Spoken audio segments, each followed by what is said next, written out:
10월 30일 새벽 기도회 시작하도록 하겠습니다. 전도 운동의 후계자라는 제목으로 제 말씀을 받았습니다. 우리는 그 누군가의 후계자일 수밖에 없습니다.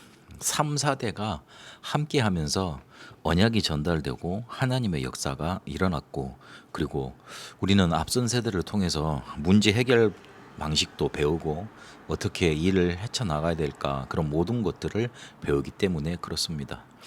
아브라함이 살았을 때 야곱을 보고 죽었고요.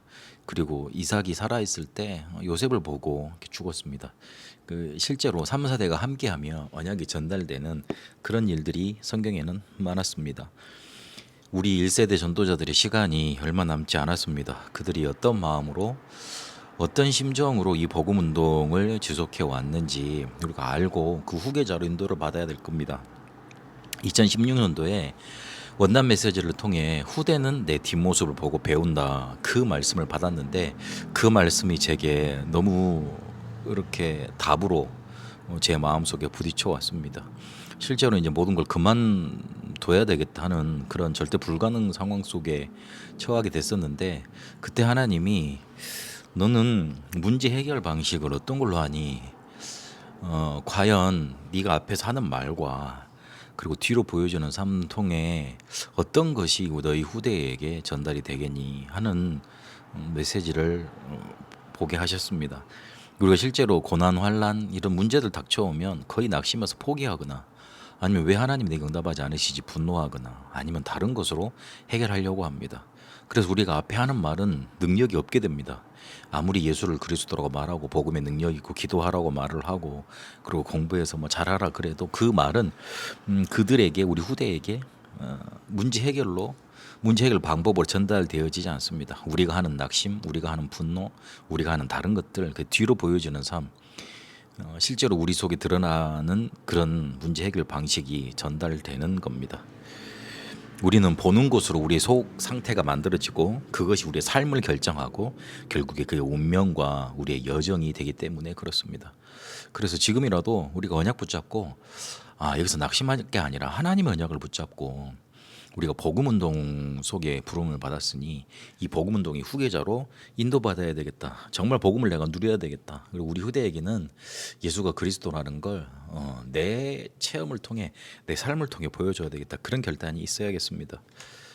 하나님은 우리를 전도운동의 후계자로 부르셨습니다. 다른 것 때문에 부르지 않았다는 것, 다른 것 때문에 부름받지 않았다는 것, 우리의 쓰일 용도는 다르게 정해져 있다는 것, 전도운동이라는 것, 그거 먼저 확인해야 됩니다.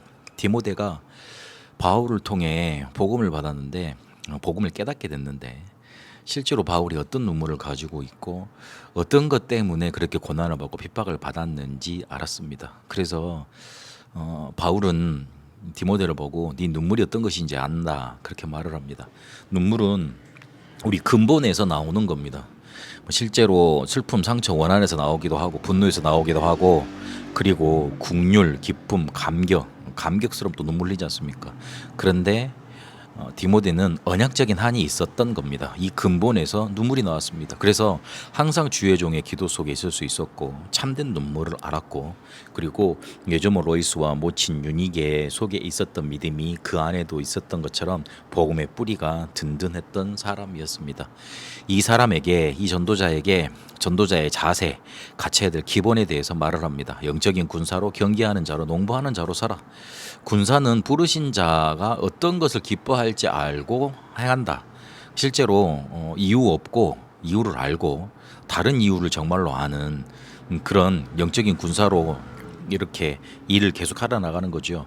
그리고 경기하는 자는 법대로 경기해야 된다 그랬습니다. 하나님의 말씀 따라 우리가 인도받으면 되는 겁니다. 농부가 곡식을 미리 얻는 게 마땅하다 그랬는데, 우리에게 하나님이 미리 응답받고 가도록 인도해 가십니다. 그래서 미리 응답받고 확실한 것만 해도 괜찮습니다. 그리고 전도자의 방법, 가지고 있을 내용, 그 기초에 대해서 말을 합니다. 세 가지 앞에 서라. 하나님과 그리스도 앞과 그리고 그의 장차 나타나실 것과 그의 나라 앞에, 성삼위 하나님 앞에 서라는 말입니다. 그러면 그 말씀을 때를 얻든지 못 얻든지 전하라 그랬습니다. 믿게 하는 것은 우리의 고난이 아닙니다. 우리는 전해야 됩니다. 그래야지만 모든 사람이 들을 수 있고 모든 사람이 들어야지만 실제로 나 끝이 오는 그 시간표가 앞당겨지는 겁니다.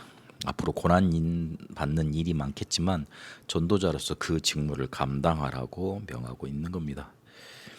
그러면서 마지막에 디모데후서 2장 7절에 내가 말한 것들을 생각해 보라 그랬습니다. 그러면 하나님이 범사에 총명을 주시리라 그랬습니다.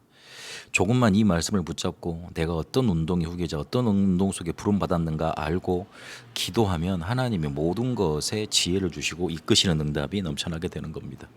그래서 우리가 완전한 복음을 받았으니 완전한 기도 결단해야 됩니다. 완전한 기도란 성경의 응답이 나타나고 성경의 여정이 나타나고 능력이 나타나는 그런 기도입니다. 일곱 망대를 통해 하나님과 나가 소통되는, 그리고 일곱 여정 속에 보좌와 세상이 소통되는, 삼이정표가 나타나는 시공간 초월응답과 전무후무한 응답이 나타나는 이 완전한 기도가 하나님이 원하시는 기도, 우리에게 필요한 기도입니다. 어느 때까지 해야 되느냐? 오직이 발견되고 유일성을 기다릴 수 있고 재창조에 도전할 수 있을 때까지요. 오직을 발견한다는 말은 꼭 필요한 것 발견하는 겁니다. 이러면 하나님 나라가 응답으로 오게 되어 있습니다. 그때 절대 불가능이 보이지만 그 속에 절대 가능을 향해 도전할 수 있게 되는 겁니다. 우리는 전도 운동의 후계자입니다. 다른 것 때문에 부름받지 않았습니다. 그래서 참된 눈물을 알고 전도자의 자세와 방법을 가지고 완전한 기도에 결단하는 한 주로 응답받게 되시길 바랍니다. 살아계신 하나님, 우리의 삶을 통해 전달되어지는 문제 해결 방식, 예수는 그리스도 모든 문제 해결자이신 것이 진짜로 우리에게 체험되고 전달되게 하옵소서. 하나님, 우리는 전도운동의 후계자로 부름을 받았습니다. 그리고 우리 렘넌트를 이렇게 키워야겠습니다. 우리의 근본, 기본, 기초가 하나님이 주신 것으로 바뀌게 하옵시고 이것을 범사에 생각하다가 하나님이 주시는 청명으로 완벽한 기도 속에, 완전한 기도 속에 들어가는 응답 있게 하옵소서. 예수 그리스도 이름으로 기도합니다. 아멘. 개인 기도로 인도받도록 하겠습니다.